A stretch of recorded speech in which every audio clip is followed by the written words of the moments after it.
Estamos ya terminando la asignatura. Nos quedan estos 15 días del mes de mayo, estos últimos días de mayo. Estamos hoy comenzando con sistema digestivo. En sistema digestivo vamos a ver 3 temas importantes.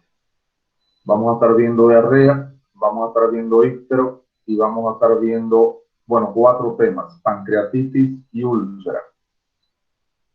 Vamos a decir algunos elementos fundamentales del cáncer de colon, que es importante tenerlo, su forma clínica de presentarse, sobre todo el caso clínico que tenemos en la plataforma y que ya les compartí ayer, trata sobre un paciente con dolor abdominal frecuente en la consulta, que tiene que ver con úlcera, con gastritis, con duodenitis, con estas enfermedades a nivel del estómago y duodeno.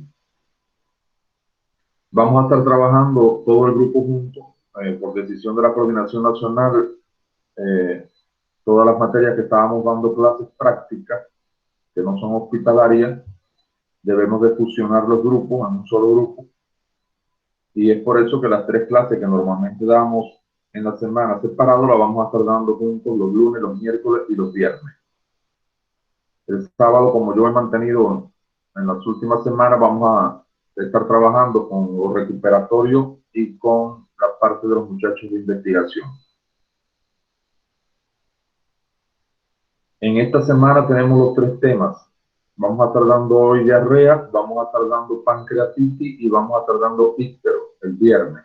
Y en esta clase de ístero vamos a agarrar un turno de los 2 turnos de clase, de los 2 periodos. Vamos a agarrar 45 minutos para discutir el caso clínico desde el punto de vista sindrómico, de manera tal que la próxima semana ya estén mejor preparados. En la semana que viene tendríamos la práctica con discusión de caso clínico, lunes y miércoles, es decir, que la mitad del grupo se evaluaría el lunes y la otra mitad el miércoles, y el viernes harían un test desde la plataforma. También les he compartido una lista de cotejo de un mapa mental, de un mapa conceptual, que los médicos tenemos que utilizar mucho los mapas conceptuales, mucho los mapas conceptuales, porque es demasiada la información. Entonces les he compartido la lista de cotejo de cómo se hace un mapa conceptual, puesto que todavía en la revisión que hice el fin de semana de lo que ustedes enviaron, muchos estaban haciendo mapas mentales y no estaban considerando los elementos que incluye realmente el mapa conceptual. Entonces, en ese sentido, quiero que para la clase del viernes, que es de ístero, ya ustedes hayan hecho su mapa conceptual de ístero y lo hayan subido al Drive. De manera tal que cuando yo llegue el viernes a la clase, no esté hablando cosas que ustedes no entienden, sino que ya sea para aclarar dudas más bien y para entender el síndrome histérico. Estos 3 temas que estamos dando esta semana, diarrea, pancreatitis e ístero, son temas de grado, son temas de predefensa.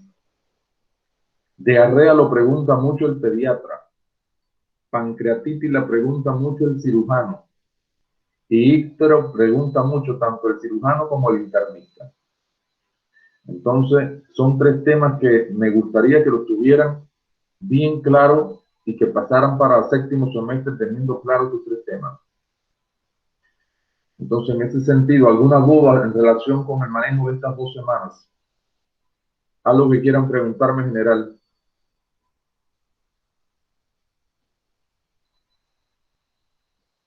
Doutor, buenos dias. Você que Bien. vai separar os grupos de quem vai na próxima semana, quem vai fazer o teste em lunes e quem vai fazer o teste em miércoles? Ou vai ser o grupo A, o grupo B, como assim? Bueno, como ustedes lo entiendan, siempre me ha gustado que sean ustedes los protagonistas de esta película, de la clase. Pero, Eric Morato está.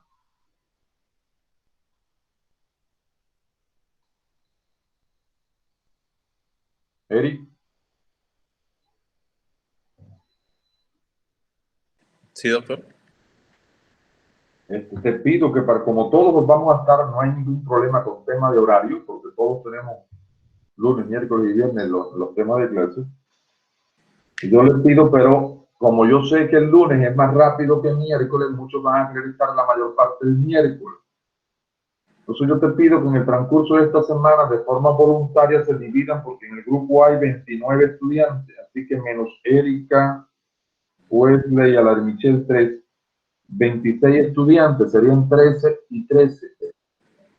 Entonces yo te pido, Eric, que trabajen esta semana en dividir el grupo en que sea partes iguales, de manera tal que me permita la mejor interacción, no que haya 4 el lunes y 23 el miércoles. Está bien, doctor. ¿Ya? Ya. ¿Está bien, Eliani? Sí, doctor, gracias. ¿Alguna otra duda?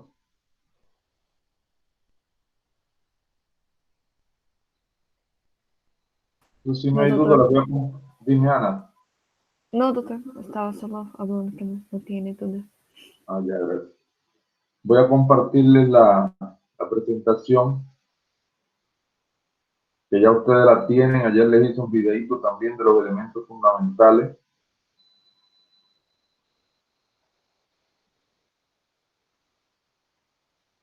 ¿La están viendo? Sí.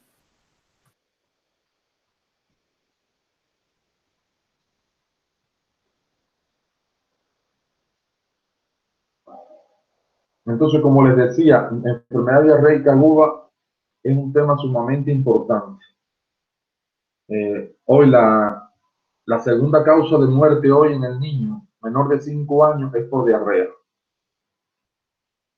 y sus complicaciones, sobre todo la deshidratación, aunque también la septicemia, es decir, que esa diarrea producida por gérmenes y esos gérmenes produciendo infección bacteriana sistémica.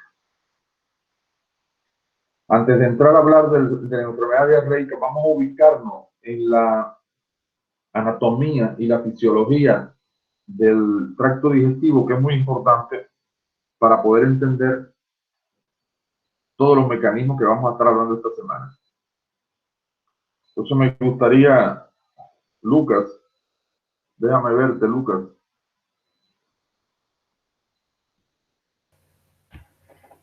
Hola, doctor. Ya esta pregunta yo la hice ya en algún momento de la asignatura. Llévame un caramelo desde la boca hasta el ano. Un caramelo. Claro. Y ya, sería la boca, ahí viene el esófago. Bueno, entre la boca y el esófago hay algo. Sí, tiene el esófago. No, la boca, la laringe. Ahí Pero viene a faringe. la laringe lo que hace es apartarse para acá para dejar que pase el caramelo. Sí, ahí viene la faringe. Ahí viene el Faringe, ¿verdad? Nasofaringe y orofaringe, ¿verdad? Sí, tiene las dos personas. Ahí viene el esófago. ¿Cierto? Ahí tiene el estómago. Y entre el esófago y el estómago, ¿qué es lo que hay? Hay dos válvulas. Tiene la pílor y la cardio, si no me equivoco. Entre el esófago y el estómago está el cardio. Sim, tem o cardio. Aí o material vai cair o estômago, onde vai ter a produção do suco gástrico, vai ter lá a quebra do alimento. Aí tem lá outra válvula que seria o cardias. E de ali... No. Cardia es el de arriba, el de abajo, ¿cómo se llama? Não é o pílor. Píloro. E salinho do duodeno. Do duodeno vai ter a ligação com o intestino delgado. ¿Y el duodeno no forma parte del intestino delgado? Sim, tem na porção do duodeno, intestino delgado, que salen o ciego. No. Duodeno. Después del duodeno, ¿qué viene?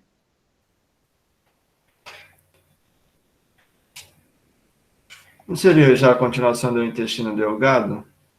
Lucas, el intestino delgado tiene 3 partes. Una de ellas es duodeno, la otra, Duodeno.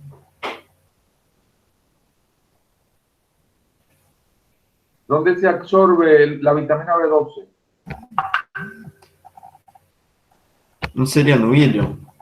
Ah, y el ilium no es una parte del intestino delgado. Ah, sim, eu estava achando que era só para hablar todo. Daí tem o ilho e tem o jejuno. Ah, entonces en orden sería duodeno, yeyuno, ilium. Sim, duodeno, jejuno e ilho. Aí, se eu não me Después, equivoco, a válvula iliocecal, que tem ligação com o eocego. Idiocego, se for abaixo, tem lá apêndice, que é o normal. Idiocego sai o colo intestino de grueso, que tem o colo ascendente, que tem na principal função de absorção. Aí tem o colo transversal, colo descendente, que já tem mais a parte da acumulação do bolo fecal. Aí tem um colo sigmoideo e o reto, e o ânus. recto y ano. Muy bien, Lucas. Es decir, que ese es el recorrido que hace el alimento y el bolo fecal, ya después que el alimento es digerido, y el bolo fecal durante la digestión de los mismos. Recuerden que hay procesos de digestión, de secreción, de absorción a nivel del tracto digestivo. Ahora bien, Eliani,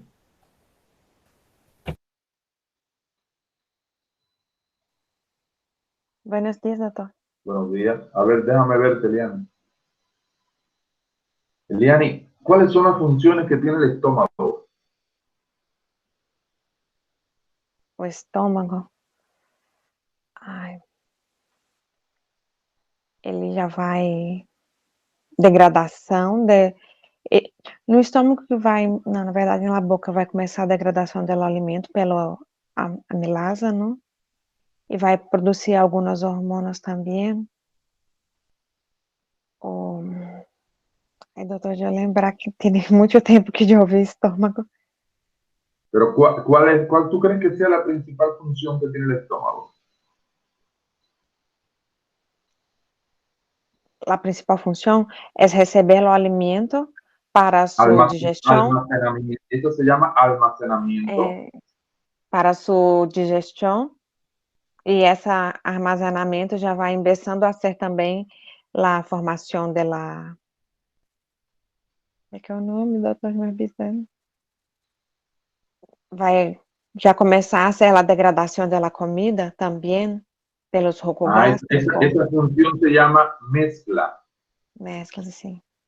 ¿Verdad? Como una licuadora, va a estar mezclando todo lo que le llegue. Función de mezcla. Y la otra función. Produz também hormonas. Produce enzimas. Sim, enzimas digestivas. Y la otra función, almacenamiento, mezcla y ¿qué tendrá que hacer después que él mezcle? Después que él mezcle, ¿qué tendrá que hacer? Depois de mesclar, ele vai empurrar esta mezcla para o duodeno. Muy bien, vaciamiento se llama. Entonces, almacenamiento, mezcla y vaciamiento. Esas son las 3 funciones. Eliani, las fibras musculares del estómago, ¿te recuerdas qué tipo de fibras son? Ela tem 2 tipos de fibras, umas são circulares e as outras são transversas, para ajudar em peritáceo. Longitudinales. Para ajudar em la motilidade do estômago. ¿Cuáles son las que más tiene el estómago? ¿Circulares o longitudinales? Circulares. Circulares. Y en los esfínteres, en el cardia y en el píloro, ¿cuáles son las fibras que hay? ¿Circulares o longitudinales? Circulares. Circulares también. ¿Y en el intestino delgado? Hacen un anillo, ¿no? Ajá. ¿Y en el intestino delgado y grueso? Longitudinales. Tem até umas, eu me recordo em las classes de anatomia, tem uma gruesa que chama tênia, que dá para mirar bem. Ay, no me recuerdo el nombre. No me acuerdo de ese nombre. Pero tiene Longitudinales, las fibras del Ajá. intestino delgado y grueso, longitudinales, ¿para qué? Para la propulsión, ¿verdad? Sí. Para la propulsión, para empujar. Muy bien, Elian, muy bien. Entonces, estos elementos son, ya puedes quitar tu cámara si quieres. Estos elementos son esenciales desde el punto anatómico y desde el punto de vista funcional. En la próxima clase vamos a estar hablando un poco de páncreas porque nos toca pancreatitis. Entonces ahí vamos a estar hablando del páncreas como un órgano importante. No se olviden también de que la vesícula biliar, que está un poquito alejada del tracto digestivo, también juega su función en la emulsificación de las grasas.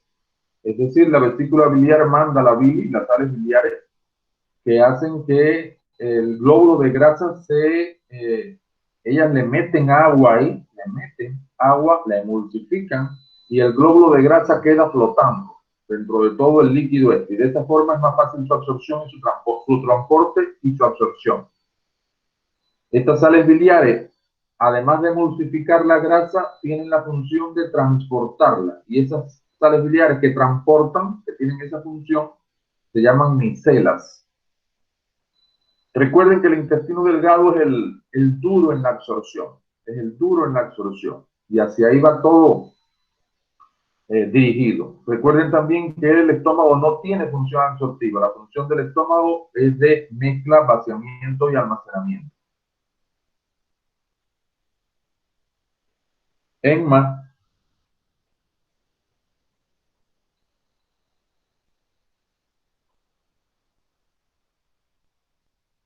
Emma.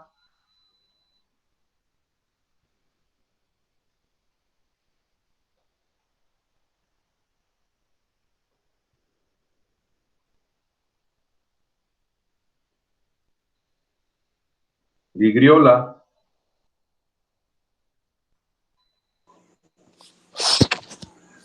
Sí, doctor.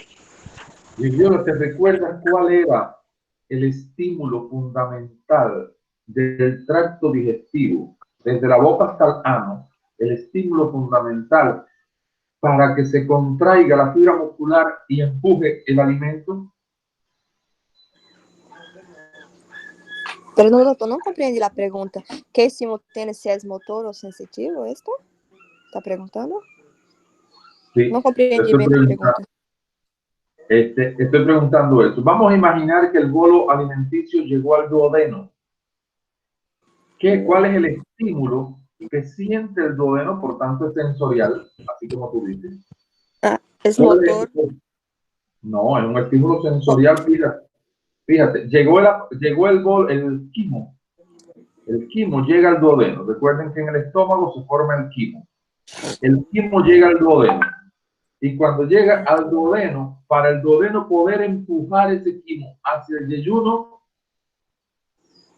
hay un estímulo que llegó ahí. ¿Cómo se llama ese estímulo? ¿Cuál es el principal estímulo que tiene el tracto digestivo para garantizar la motilidad?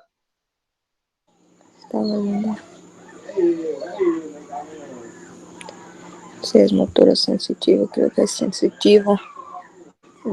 Es un estímulo sensorial. Las fibras sensoriales de la pared del duodeno lo identifican, pero ¿cuál es ese estímulo? ¿Quién me dice? ¿Quién puede decirme eso? Es el peristaltismo, doctor. Distensibilidad de la mucosa, doctor. ¿Cómo, Patricia? Distensibilidad de la mucosa, doctor. La distensión de la mucosa, la distensión de la pared. Es decir, que el principal estímulo que tiene todo nuestro tracto digestivo es la distensión. A medida que llegue el alimento, él se estimula. Patricia, ponte en cámara ahí, que hace días que no te veo. Patricia, ¿verdad? El duodeno se distendió y esto garantizó que lo empujara hacia el yeyuno. ¿Quién participa en ese estímulo? No te escucho, Patricia. Tienes el micrófono apagado. ¿Podría decir que son los plexos, doctor? Mientérico y de Auerbach. Sí, los plexos mientérico y de Auerbach. ¿Cuál de los dos? El mientérico, ¿no?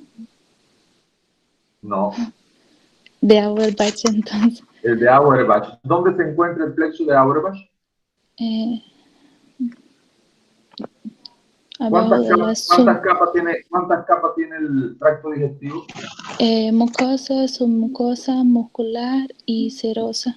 Entre Exacto, la muscular hay el mientérico y entre la muscular y serosa el Auerbach. al revés. El plexo de Auerbach, que es el duro, en el peristaltismo se encuentra en la capa muscular. Y el plexo de Meissner, claro, tú me estabas diciendo mientérico, y mientérico es todo. Sí, Es Auerbach y Meissner. Y el Meissner, plexo de Meissner se encuentra en la submucosa. eso. Ahora bien, ¿qué función tiene, Patricia, ese plexo de Auerbach? Va a ser el estímulo parasimpático para el peristaltismo. Es decir, es el que garantiza la peristalsis, ¿verdad? Sí. ¿Y el de Meissner, qué función tiene? Ay, doctor. Ay, me olvidé ahorita, doctor. Viviana, Doctor, es la que facilita en la submucosa en la absorción de los vasos sanguíneos y el flujo de la sangre. está ahí la información, Viviana, pero te hace falta organizarla. Es decir, el plexo de Meissner está en la submucosa y la función que tiene es absorción y control del flujo de sangre. Mm. ¿Entendieron? Sí, doctor. Entonces, eso es importante también. Muy bien, muy bien. Ana Luisa, Bueno, ya puedes cerrar ya. Patricia. Ana Luisa, déjame verte, Ana Luisa, a ver cómo amaneciste hoy lunes. Bien, bien. perfecto. Ana Luisa, ya tengo armado casi el arco reflejo. Llegó el bolo, el quimo llegó al duodeno, el duodeno se distiende. ¿Quién se estimula ahora? ¿Quién viaja? Ese estímulo sensorial que Ujú. identificaron las fibras que están a nivel duodenal, son sensoriales, vía aferente, ¿a dónde va? Va hasta la médula. A la Viaja médula espinal, porque ya yo sé que las vías sensoriales pasan por la médula. Y de la médula, va, va a subir hasta llegar al encéfalo. O al estoy encéfalo, pulando partes. va a subir y va a llegar ¿a dónde? A parte motora. No, no, no, no, no. Claro, tiene que después venir un efecto motor, pero ahora, Perdão. Seria a parte sensorial e as fibras sensoriales hace conexión con la parte motora que devolve o estímulo. Por isso que es un arco reflejo. sí, pero te falta el centro. Me hablaste de la vía eferente y el centro, ¿dónde está? El centro. Claro, el centro nervioso. Todo arco reflejo tiene un estímulo, un receptor, una vía aferente, un centro, una vía eferente y un órgano efector. Sí. ¿Verdad? Ahora, vamos allá. Estímulo, la distensión. Receptor, fibras nerviosas sensoriales en la pared del duodeno. Vía aferente, nervios periféricos. Médula espinal. Centro. Centro sensorial, doutor. Esto. Não seria do nervio vago também, não? Vago. El vago parasimpático son fibras vagales colinérgicas. Entonces el vago se da cuenta de esto. Secretar acetilcolina. Secreta acetilcolina por vía eferente Sí. y va al plexo de Auerbach para que este se contraiga. ¿Entendió? Sí.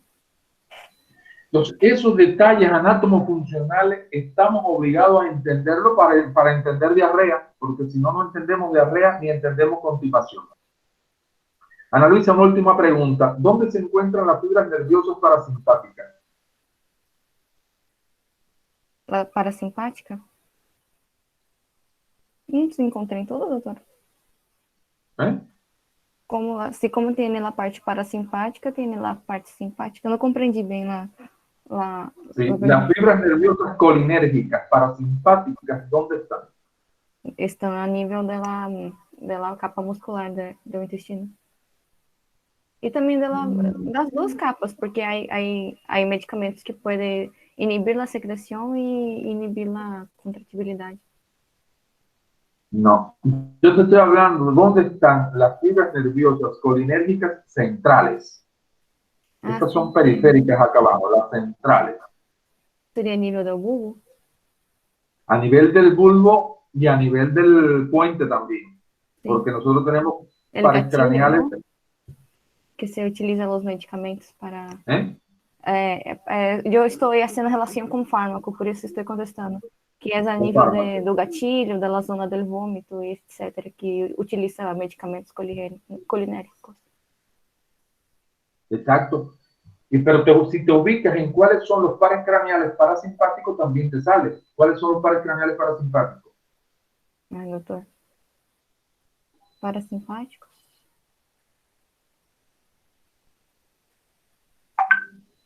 3, 5, 7, 9 y 10. Sí. Fíjate que vamos dejando por el medio. 3, 5. Deje el 4. 5, 7. Son los que son más responsables por la parte muscular, ¿no? Son los responsables de esa parte muscular. Sí.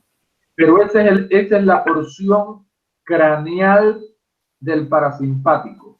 ¿Y la porción caudal del parasimpático dónde está? Porção caudal seria no final da médula?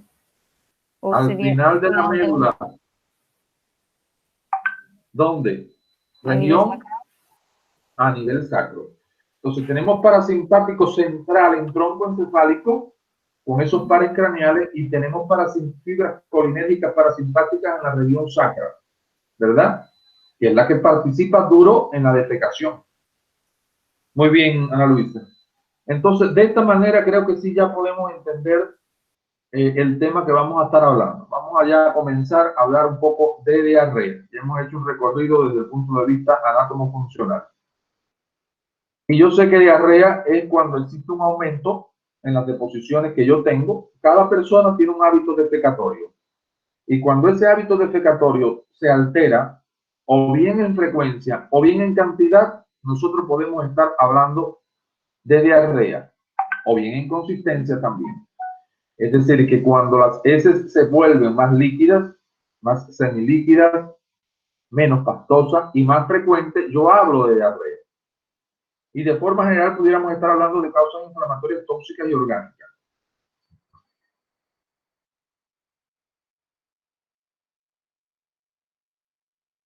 Esta diapositiva es pregunta de examen. Pregunta de examen y pregunta de la vida. Cuando a mí me llega un paciente con diarrea a la consulta, yo tengo que clasificar a mi paciente en estos 3 momentos. ¿Qué grado de deshidratación tiene mi paciente? ¿Qué parte del intestino es la que está comprometida? ¿Y cuál es el mecanismo de producción que la produce?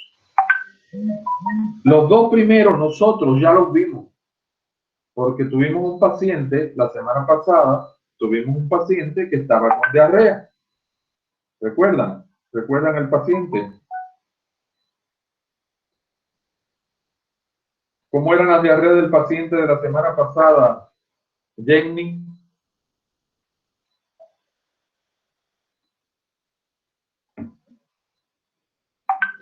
Sí, doctor. ¿Cómo eran las diarreas del paciente la semana pasada? Según la región era de intestino grueso. ¿Por qué diarrea... sabías que eran? ¿Qué? ¿Por qué sabías que eran del intestino grueso? Porque según era mayor frecuente y poca cantidad. Porque eran muy frecuentes, iba muchas veces al baño y eran de poquita cantidad. Sí. Y óyeme, ¿y qué grado de deshidratación tenía el paciente? ¿Leve, moderado o grave? ¿Grave? ¿Por qué tú dices que era grave? Por las mucosas hipocoloreadas, tenía afección de enfermedad renal. ¿Y la No, enfermedad renal que tenía era por la deshidratación o era por la diabetes? era por la diabetes. Ah, era una enfermedad renal crónica, no aguda. ¿Por qué tú dices que el paciente de la semana pasada tenía una deshidratación grave? Yo estoy de acuerdo contigo. Había un elemento que me hablaba de gravedad, o dos elementos. Mm, ¿Quién recuerda, para que ayude a Jenny? Sonolência e decaimento? Somnolencia era obvio. hiperfundido, ¿Cómo, Jenny? estaba hiperfundido porque tenía problemas cardíacos igual, estaba somnoliento, estaba decaído y perdió peso igual. De todo eso que me has dicho, hay dos elementos. Estaba somnoliento y habíamos dicho que podía ser por hipoperfusión, Sí, ¿verdad? Y me dijiste ahora que tenía problemas cardíacos. ¿Qué problema cardíaco tenía el examen físico que tú te diste cuenta de eso? tenía soplo, no me acuerdo. No, Sí, no, el soplo era de base. Estaba taquicárdico. sí, estaba taquicárdico el paciente. Y ya ustedes saben que la taquicardia es el primer mecanismo de compensación cardiovascular. Es lo primero, la actividad simpática que se activa buscando ayuda. Sí, Entonces, vamos a clasificar el paciente en tres grupos: leve, moderado y grave. La deshidratación leve es cuando el paciente lo único que tiene es sed. La deshidratación moderada, ya el paciente, además de la sed, tiene piel y mucosas secas, lenguas secas, ojos hundidos y ausencia de lágrimas. Y esto no lo pueden olvidar. Cuando le llega un paciente con diarrea, hay que buscar estos signos: piel y mucosas secas, lengua seca, ojos hundidos y ausencia de lágrimas. ¿Entendieron eso? Doctor, Sí, ¿por qué Bernardino. cuando se habla sobre deshidratación siempre tiene la palabra contracción después? Yo sé que puede ser una pregunta. Claro. ¿Por qué? Porque deshidratación es el estado, ¿verdad? Es lo que yo veo. Pero lo que está pasando en la célula es que ella se constriñe, se está secando. ¿Sí? A nivel celular lo que hay es una contracción de la célula. Pierde agua y se seca. ¿Me entiende, Ana? Sí, doctor. Yo pensaba que era sobre esto, pero yo pregunté mismo así porque estaba con duda, podría ser por otra razón. Entonces, cuando vamos a hablar de estado del paciente, decimos está deshidratado, si tiene una deshidratación leve, moderada, severa. Pero cuando vamos a enfocar el paciente para discutirlo, decimos síndrome de contracción celular. ¿Ya? Ya, gracias, doctor. Entonces, les decía, la moderada, a la sed que tenía la leve, se le añade ahora piel y mucosa seca, lengua seca, ausencia de lágrimas y ojos hundidos. Y la severa o grave es aquel paciente que tiene compromiso en órganos diana, sobre todo corazón, cerebro y riñón. Corazón es el primero en sentirse la hipovolemia. Y nosotros ya eso lo sabemos. Mi paciente está perdiendo líquido, me torno hipovolémico, menos retorno venoso, menos gasto cardíaco, estimulación simpática, adrenalina, noradrenalina, receptor beta, nodo sinusal, taquicardia. Eso estamos claros. Por tanto, cuando estoy con diarrea, yo tengo que verificar si mi paciente está o no taquicárdico, porque si está taquicárdico es una deshidratación grave. Y tengo que ver el estado de conciencia. Mi paciente tiene que estar bien orientado en tiempo, espacio y personas, para yo decir que está consciente. Y voy a ver la diuresis de mi paciente. Déjame ver cuánto está orinando. Porque nosotros sabemos, que ya lo vimos en insuficiencia renal aguda, que cuando disminuye la volemia, se activa el riñón. Recuerden que había dos mecanismos, por nefrotoxina y por isquemia, y esto hacía que cayera el filtrado glomerular. Y mi paciente se tornaba oligúrico, orinando menos de ¿cuánto? Cuando yo digo que un paciente está en oliguria y en insuficiencia renal, cuando orina menos de ¿cuánto? Menos de 400 ml. Menos de 400 ml, Viviana. Muy bien. Menos de 400 ml en 24 horas. Por tanto, si hay toma de esos tres órganos, yo digo, o de uno de ellos, yo digo, mi paciente está con una deshidratación grave. Segunda clasificación, ya Jenny nos la decía. Diarreas abundantes en frecuencia, escasas en cantidad, intestino grueso. Diarrea pocos en frecuencia, abundantes en cantidad, intestino delgado. Y nos quedaría entender el mecanismo fisiopatológico, que es lo duro de la clase de hoy. Si mi paciente tiene una diarrea osmótica, donde el problema es el agua, si mi paciente tiene una diarrea secretora, o si mi paciente tiene una diarrea motora. Vamos a ver esto. Esta figura, muchachos, tienen que tener memoria fotográfica. Hay que acordarse de ella de por vida, porque nos sirve para las tres diarreas. Esta imagen nos sirve para las tres diarreas. Vamos a ver primero la osmótica. Vamos a imaginar que estaba comiendo yo en un cumpleaños y me dieron torta, me dieron bocadito, sándwich, tomé refresco, ensalada fría, mantecaditos, dulces. ¿Qué le pasó a mi tracto digestivo cuando vio toda aquella injuria? Bueno, no le alcanzaron las enzimas digestivas para digerir todo. Que tuve, empecé con diarrea. Entonces, a eso se refiere que hay una alteración en la relación del sustrato con las enzimas, en lo que llega con lo que yo tengo. Cuando se pierde esa relación entre lo que está ingresando al tubo digestivo y la capacidad que él tiene de hacer la digestión, en algunos pacientes aumenta la osmolaridad. Es decir, se torna muy pesado el medio, la luz del intestino se torna muy osmolar, hiperosmolar, muy pesado. Podemos recordar como el hiperglicémico. El hiperglicémico, la glucosa le tornaba el medio vascular muy pesado y arrastraba el agua de la célula. Aquí pasa lo mismo.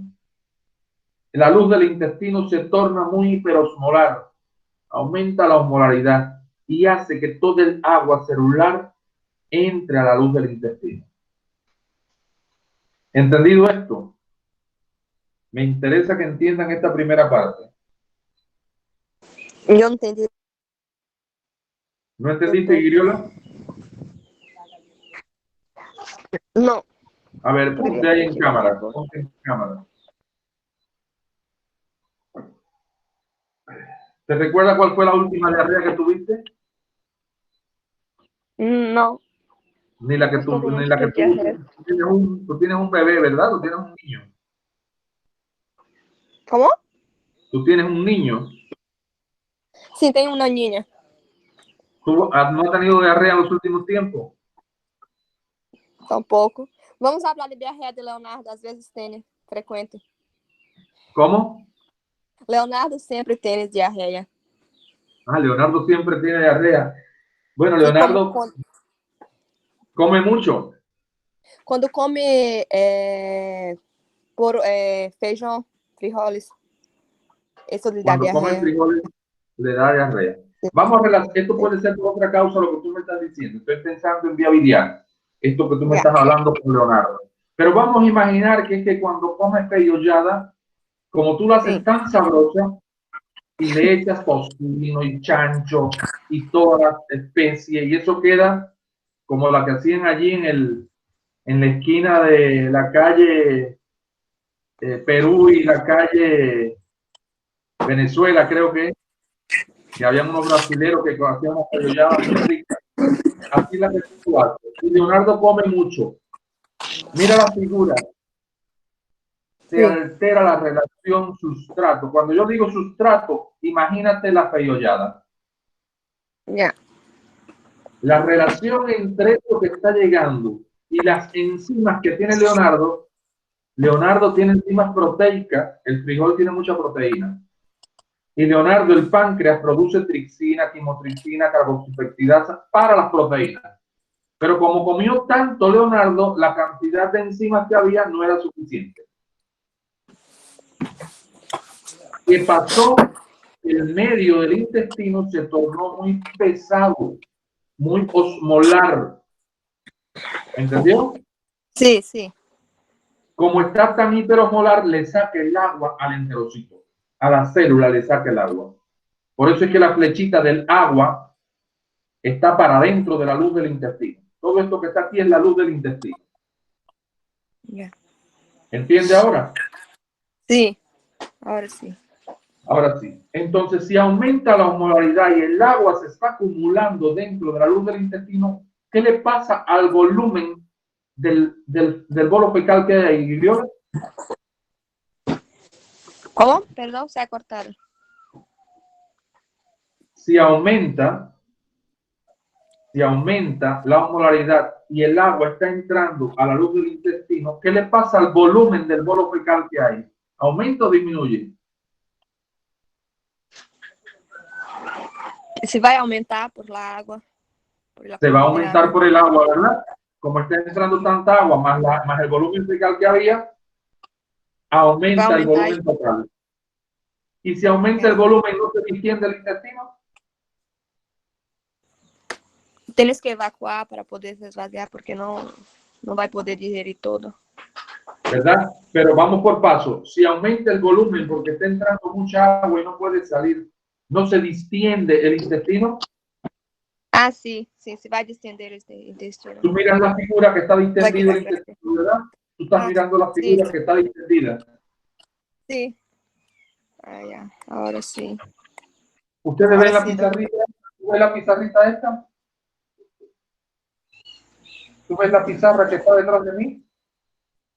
No, ¿No? solo Ya, la diapositiva. ya está bien. Ah, claro, cuando tengo que quitar la diapositiva para que veas la pizarra. Ah, bueno, pero ya te das cuenta que al aumentar el volumen se distiende el intestino. Sí, la Y figura está. cuando se distiende el intestino, ya Ana Luisa había dicho que por vía aferente va una información al parasimpático, al tronco. ¿Para qué? Para aumentar la motilidad secundaria. Es decir, que cuando se distiende el intestino, vía aferente, voy al tronco encefálico, fibras nerviosas parasimpáticas, colinérgicas, viene por vía eferente hasta el plexo de Auerbach, que está en la capa muscular del intestino y aumenta la peristalsis, aumenta la motilidad. ¿Entendió? Sí. Al Ahora sí. aumentar la motilidad, porque el plexo de Auerbach comienza a trabajar mucho, aumenta la velocidad del tránsito intestinal. Si ahora se está moviendo más que antes, el plexo de Auerbach estimula la fibra muscular longitudinal y hay mayor propulsión. Por tanto, aumenta la velocidad del tránsito, ¿verdad?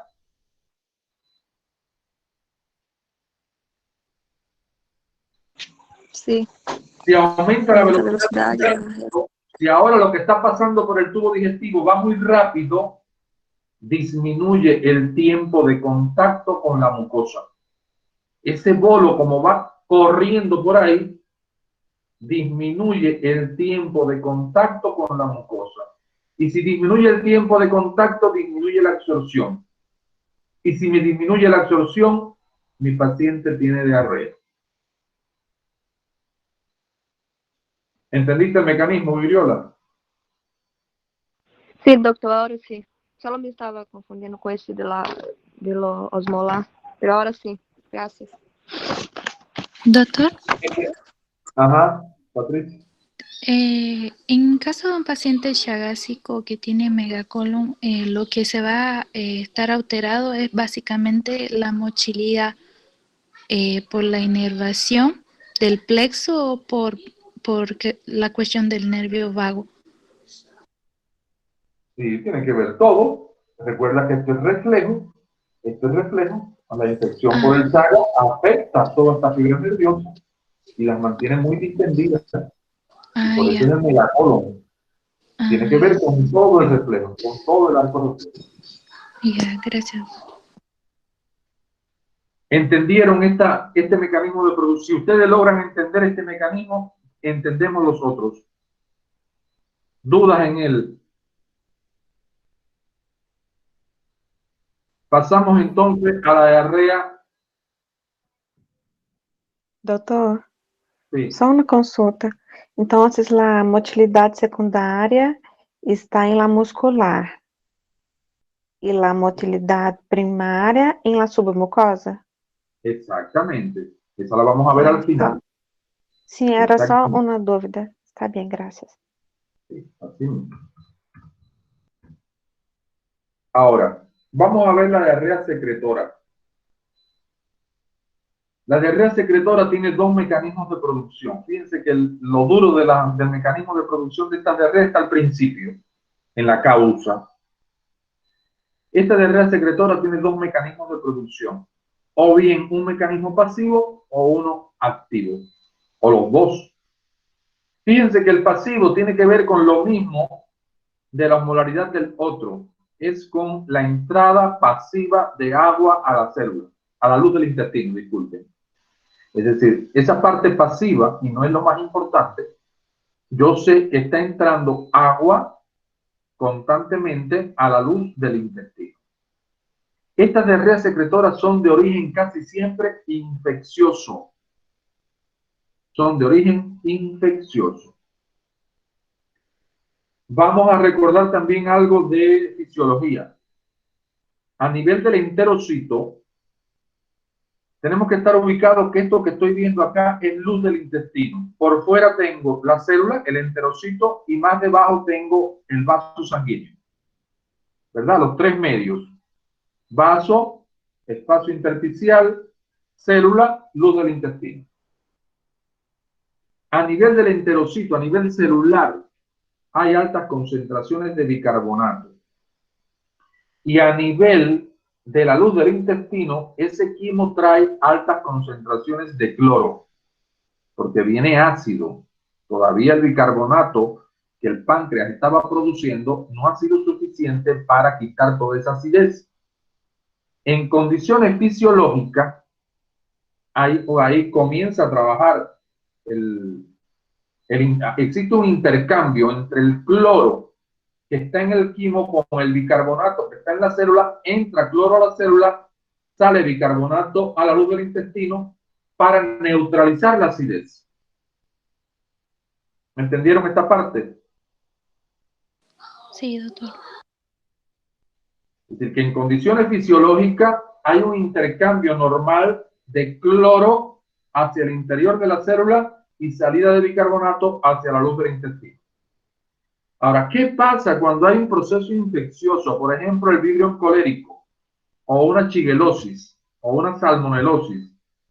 Cuando afecta la pared celular a nivel de la mucosa, este mecanismo de intercambio entre cloro y bicarbonato comienza a trabajar muy rápido y empieza a salir bicarbonato y a meterse cloro dentro de la célula. Este cloro dentro de la célula activa la bomba sodio-potasio ATP-ASA. Y la activa para que el sodio que está en la luz del vaso sanguíneo se meta al interior de la célula. Se activa esta bomba, hay transporte activo de sodio al interior de la célula. Tienen que ubicarse que estamos hablando del enterocito de la célula digestiva esa. Tenía mucho cloro, transporte activo, se está metiendo sodio. Y el sodio yo sé que arrastra agua. ¿Qué le está pasando al enterocito? ¿Qué le está pasando a esa célula con tanto cloro, sodio, agua en su interior? Se hincha. Se está hinchando, pero fisiológicamente, ¿cómo diríamos? Está aumentando ¿qué? La presión intracelular. La presión intracelular. Está aumentando la presión intracelular. Y si aumenta mucho, ¿qué le pasa a Lucas? Se rompe la célula. Se rompe Lisis celular. la célula. ¿Y hacia dónde va todo el contenido que tenía dentro? Hacia la luz del intestino. Hacia la luz del intestino. Entonces, esto es lo que tienen que entender. Cuando hay un proceso inflamatorio, infeccioso, que está atacando la mucosa del intestino, activa la entrada de cloro al interior de la célula o la salida de bicarbonato. Todo esto hace que el cloro active la bomba sodio-potasio, entra sodio, arrastra agua, aumenta la presión intracelular y con ello ruptura de la pared de la célula y todo ese líquido intracelular va hacia la luz del intestino. Y el líquido ese es agua y electrolitos. ¿Entendido eso? ¿Entendido, muchachos? Karini, Sí, ¿entendiste? doctor. Karini, ¿vas entendiendo?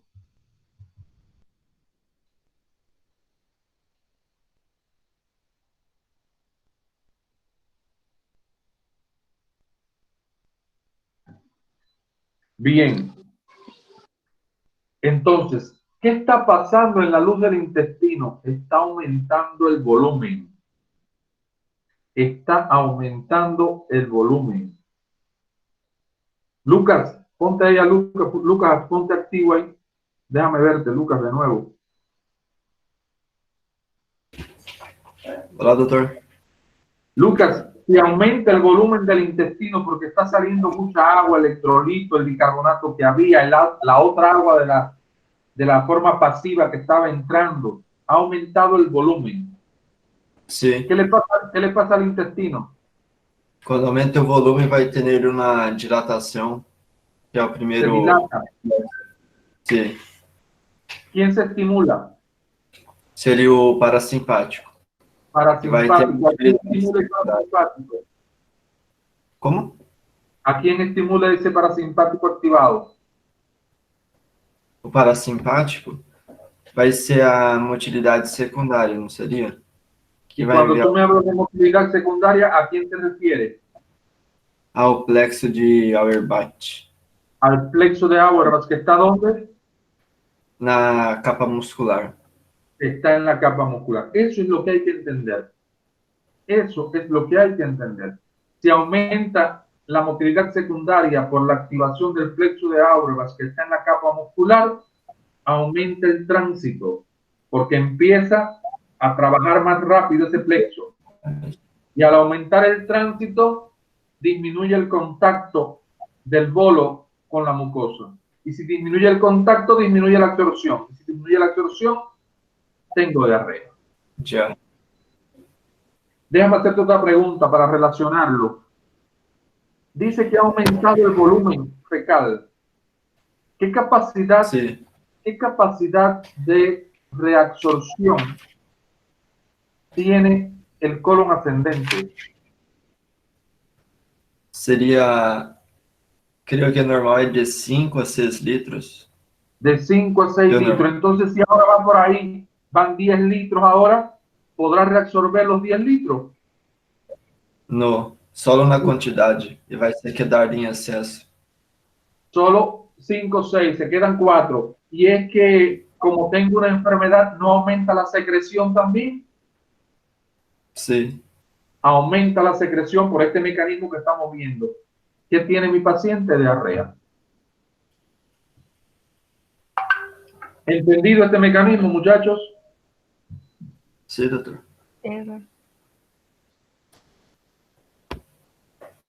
Entonces, si nos damos cuenta, lo que tenemos que aprender no es la primera parte, porque la otra es igual en las 3. Vamos a la otra. Diarrea motora. Entonces, la diarrea motora también podría ser la que tiene Leonardo, ¿verdad? Leonardo, cada vez que viene a la clase de fisiopatología, a ver, Leonardo, ponte ahí.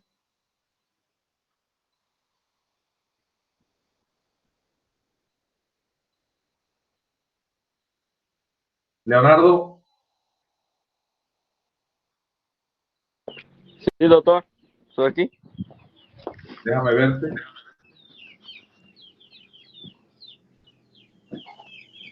Ya, Leonardo.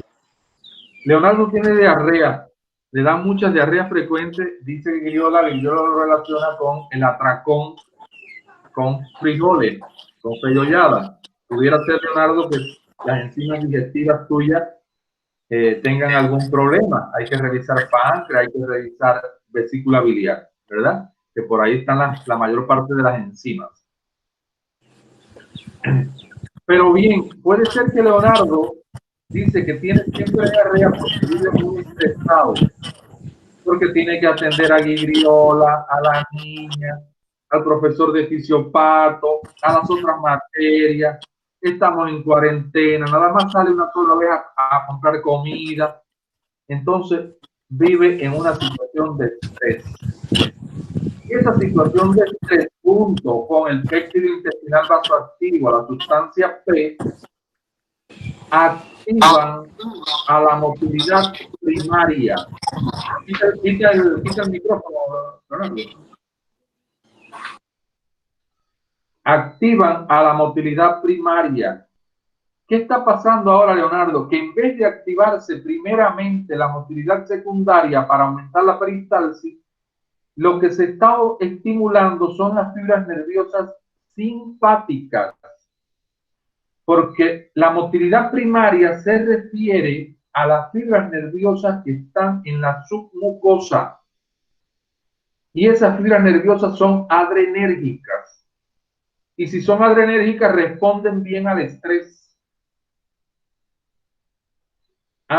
Pero ellas establecen relación con las fibras nerviosas colinérgicas del plexo de Auerbach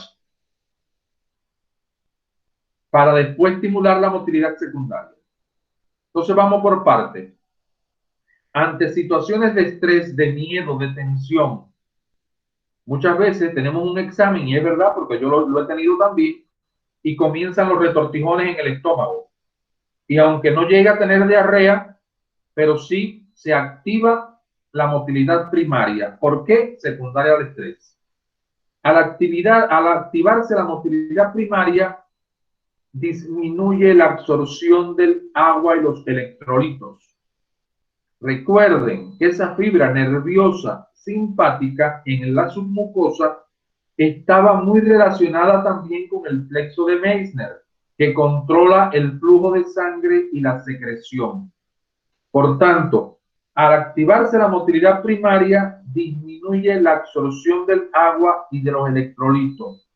Si disminuye la absorción del agua, comienza a aumentar el volumen a nivel del intestino. Y si aumenta el volumen, se distiende el intestino. Y si se distiende, activa la motilidad secundaria, aumenta la velocidad del tránsito, disminuye el contacto con la mucosa, disminuye la absorción y mi paciente tiene diarrea. ¿Diarrea de qué tipo? Motora. ¿Entendiste, Leonardo? Entonces, aquí tengo otro mecanismo. Ya está bien, Leonardo, puedes quitar tu cámara, Leonardo. Aquí tengo otro mecanismo. Tendría tres mecanismos. Uno por aumento de molaridad, otro por transporte activo exagerado y otro por aumento de la motilidad primaria. Los tres me dan diarrea, pero son mecanismos diferentes. En el orden práctico, ¿cómo yo enfoco esto cuando me llega un paciente? Cuando yo estoy pensando que me llega un paciente con diarrea mucopio-sanguinolenta, con fiebre, toma del estado general, yo digo, esto debe de ser infeccioso.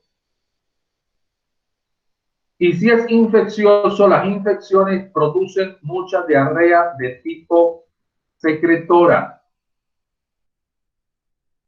Producen mucha diarrea de tipo secretora. Cuando la causa es por mala alimentación, por medicamento, por enfermedades sistémicas, que no son infecciosas, por hepatopatía, enfermedad renal crónica, que no son infecciosas, me ubico en la diarrea osmótica. Generalmente producen diarrea de tipo osmótica. Y la diarrea motora ya he visto que es por causa del estrés. Entonces, desde ese punto de vista también nosotros lo podemos enfocar para entender el mecanismo de producción. Es decir, que si mi paciente tiene la etiología, parece ser infecciosa, generalmente da diarrea secretora. No infecciosa, generalmente da diarrea osmótica. Y el estrés ocasiona diarrea motora. Fíjense que yo digo generalmente, porque en medicina sabemos que 2 más 2 no da 4. ¿Dudas en relación con el tema? Doutor, Sí, Alex. por que na osmótica aumenta a água e vai estimular a mortalidade 2, e na motora diminui a água e vai ativar a mortalidade 2 do mesmo jeito? Estou meio confuso nessas duas partes. Claro, porque no viste bien lo que dice. Disminuye la absorción del agua.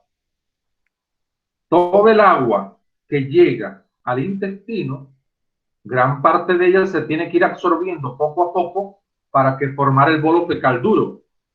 ¿Sí? Sí. ¿Alex?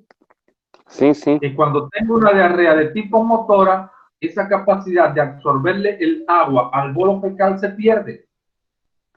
Ah, entendi. Não vai que vai diminuir, é que não vai absorver. Es que Sim, no sim, se vi va a a meter a diferença. la célula, no se va a absorber, se va a quedar en la luz del intestino. Bueno, doutor, graças. ¿Ya? ¿Alguna otra duda?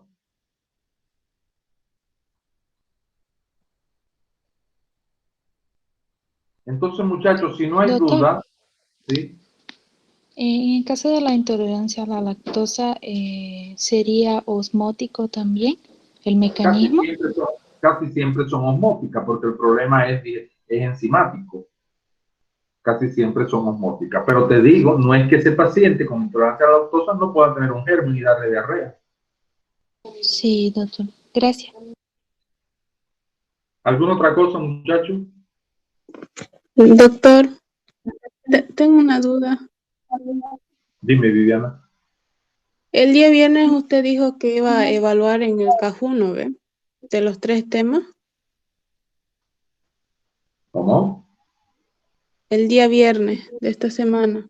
¿O va a ser el caso clínico? Déjame terminar ya la clase y te explico cómo va a ser la situación. Entonces, esto es un consejo que yo le pongo. Esto no es para evaluarlo ni nada. Pero un consejo es que tengan en su libreta un cuadrito dividiendo causas infecciosas y causas no infecciosas de diarrea. Y las infecciosas las dividan en enterales y parenterales. Es decir, propias del intestino y fuera del intestino. ¿Recuerdan una bacteria que produce diarrea y no es digestiva, no es enteral?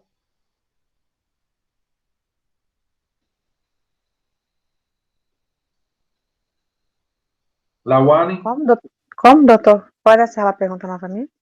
Una diarrea, recuerdan una bacteria que da diarrea, sin embargo, ella no es una bacteria enteral, es de fuera del intestino.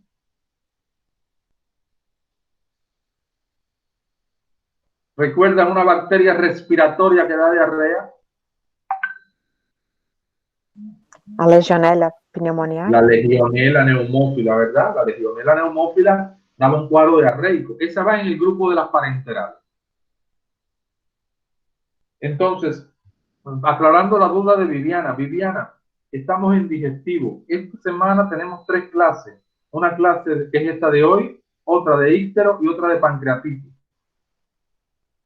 Ustedes tienen que subir un mapa conceptual hasta el viernes al Drive para que puedan entender bien el tema de íctero, que es complejo. Eso es lo que tenemos esta semana.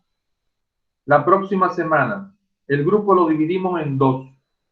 El lunes estoy con los primeros 13 evaluando el caso clínico. Y el miércoles estoy con los otros 13 evaluando el caso clínico.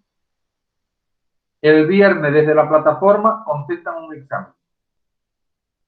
Y se acabó digestivo. ¿Entendiste, Viviana? Sí, doctor. Ahora sí. Ya por ahora no hay ningún Kahoot, no tenemos Kahoot. Por ahora no tenemos Kahoot. ¿Ya? Entonces, muchachos, si no hay otra cosa, hemos terminado. Muchas gracias.